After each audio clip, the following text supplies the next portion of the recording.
Hi there, my name's Murray Gans. I have a little pottery which I call Murray's Pottery, which is right there behind me. My dog Chris in the doorway there. Anyway, I always wanted an extruder, but never could afford one, so I thought I'd see if I could make my own. So let me show you what I came up with. So this is what I came up with. It's a PVC pipe wall-mounted extruder. In this case, I've actually through-bolted it to this 4x4 in a shed, and basically it's a 3-inch piece of PVC pipe. I don't know why you couldn't make it a 4-inch if you wanted to, and then it's about 14 inches long. Okay, so here's a closer look at this. Here's the 3-inch piece of PVC pipe, and then what I've added, I decided to handle the pressure I need to support a little bit. So this piece down here is called a closet flange, and then this was actually a single piece, which is called a coupler, which I then use my Dremel tool to cut in half. It's like the only thing in my entire life I've found a Dremel tool to be useful for.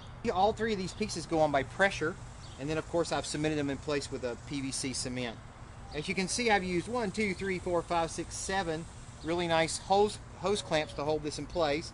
Those hose clamps go past this piece of a 1x3 right here, or I guess it's 2x3.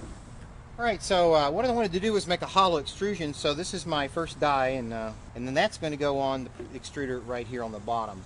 So let me go ahead and put that on. We've got these little C-clamps we're going to use to secure this, and I'm going to use 4 of these guys because I found out there's a lot of pressure on these extruders, especially if you're a big boy like me and really push down on it.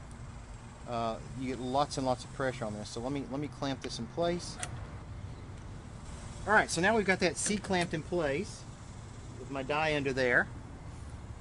So now we're going to add the plunger, load it and add the plunger and let you see how it works. Let me take a second and show you the system by which I'm able to use compact the clay with the plunger here. What I have here is it's a 1-inch square steel bar that I bought just out of Big Box hardware store.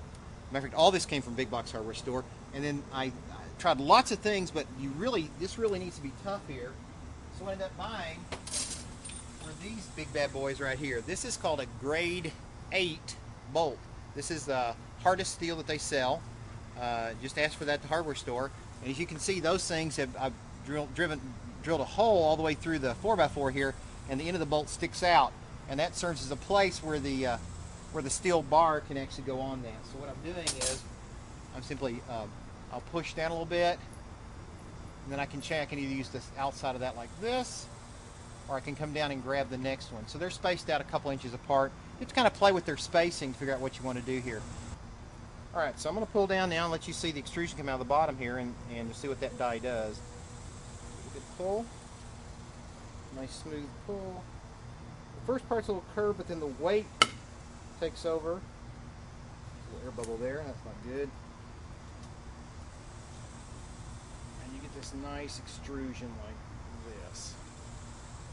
I come in here and cut this off like this. And bingo, we get this nice hollow tube, which is pretty cool. Pretty cool. So here's my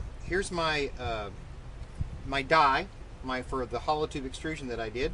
It's 7 by 7 inches, which fits the same plate. Here we had wood, PVC wood on the extruder itself. Get this nice little X line there to find the center. This hole here is just so I can hang it up out of the elements. And I made the hole using this really cheesy and cheap hole saw. This is the one I used to cut the initial hole, and then this is the one I used to cut the center hole. And that space in between, as you can see right there, that's the size of the die. So you can see it's just a real simple U-bolt. U-bolts themselves already come with 2 nuts, and I bought 2 more nuts because you want one at the top to stop it and the other one to hold it in place.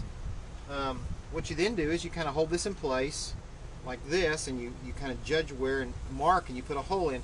This hole's got a little bit of wiggle to it, because that way when I put this in the middle I can move that just a little bit to get that lined up right in the center.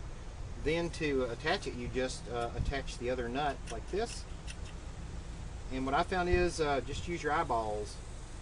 Use a wrench. We've got a box wrench here, tighten that thing up, and you're in business. That's the die. And of course, if you've never done anything like this, it's kind of weird because this is the clay side, The clay actually goes around this U-bolt and then rejoins itself. Nice wet clay, and it comes out as a tube on the bottom. And here's a little piece of tube that's already dry. This is bone dry tube that actually came out of this extruder. The real key to all this, of course, is the plunger, and this is the thing that held me up the longest. I went to the hardware store probably about I don't exaggerate, probably 1,000 times, and looking for something that would fit into the inside of a PVC pipe, and just couldn't come up with it. So one day I ran across this guy that really knew what he was doing, and he said, "I think I've got what you want." So I'll just take this apart, and I'll show you the magic piece, which is this little guy right here. All right, this little guy right here is called a gripper. It's by my company named Oatey, O-A-T-E-Y, or a stopper, a pipe stopper. You can see it's a 3-inch PVC pipe stopper. And actually, this piece, I used my Dremel to cut that piece off, and it just turned out to be perfect. So here's what I did.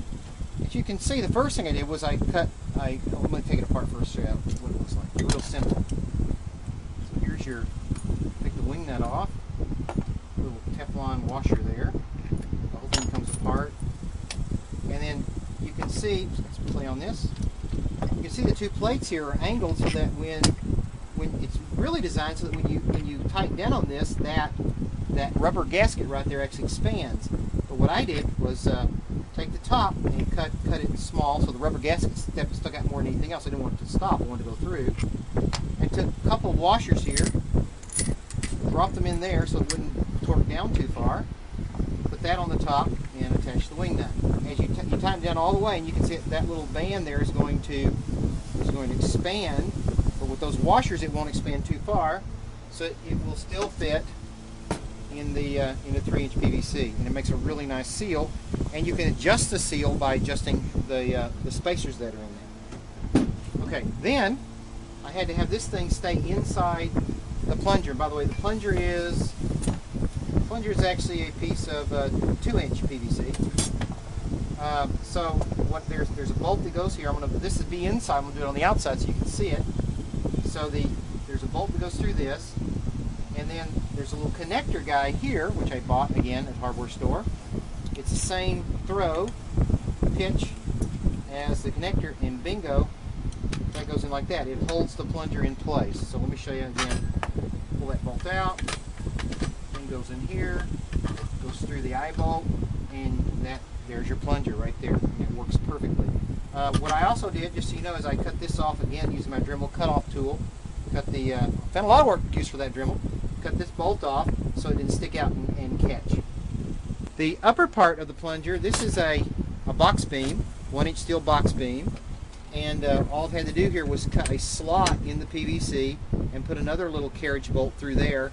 Hold that, because this has got to go from high pull to low pull like this. I left this intact so that it gave a little extra strength here, and you can see I had to kind of play with it because the first time I didn't have these slots cut down low enough. I will warn you though, when you're taking this in or out of the extruder, be really careful because you're putting a lot of force on this thing and it will just pinch the heck out of you, which I already did to myself. Alright, so what does this new tool allow me to do that I couldn't do before? Well, it allows me to make uniform extrusions. And so I've already made one little experiment. I'm going to have to redo this, but just to show you, I made these little pieces here, and when they're finished, here's a maquette, which is the fancy schmancy French word for a model of what the sculpture will look like when I'm finished. And the other thing I've done with the hollow extrusion, following the instructions from a book called From Mud to Music, is to make my first flute. Let's see if I can get this to actually work.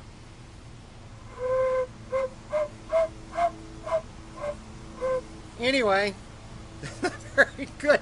But this is what you can do with an extruder. So this is my tool that I designed and built myself for my clay work. And to make sure I don't violate any copyright laws, I'm going to give you an original song now.